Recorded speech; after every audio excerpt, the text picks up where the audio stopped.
Hi there, my name is Dr. Nim Goldstrom. We are so honored and privileged that Columbia University is hosting this year's NeoHeart 2024. We are so excited that over 15 countries are represented here with more than 800 registrants. NeoHeart 2024 has been an amazing meeting. It's an unusual conference because it brings in specialists from so many different disciplines. It's been inspiring and I've learned so much. We are really honored and privileged to bring specialists from all different domains of medicine. And we've been able to partner with innovative technologies and companies at the edge of the field, trying to provide us new resources and new tools to help bring the best care to all these children. I've been coming to NeoHeart since 2019, and I loved the energy, the education, learning, the camaraderie among people, and since then I've been coming every year. I've really enjoyed coming here to NeoHeart 2024 in New York City. The best part for me is seeing all the folks I've worked with in the past develop this amazing science and amazing innovations in the way we care for babies with congenital heart disease. We would also like to very much acknowledge that this is a team effort. Our society, the work in caring for these kids, could not be done without the amazing, excellent work and dedication that nurses like these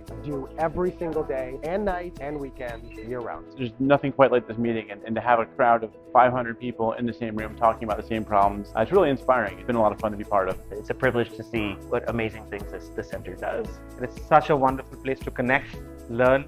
I usually recommend that to all of my fellows. This has been such a great conference, and we're so thrilled to have so many renowned speakers from all over the world join us here, and for Columbia University for hosting this great event. And we look forward to NeoHeart 2025 next year.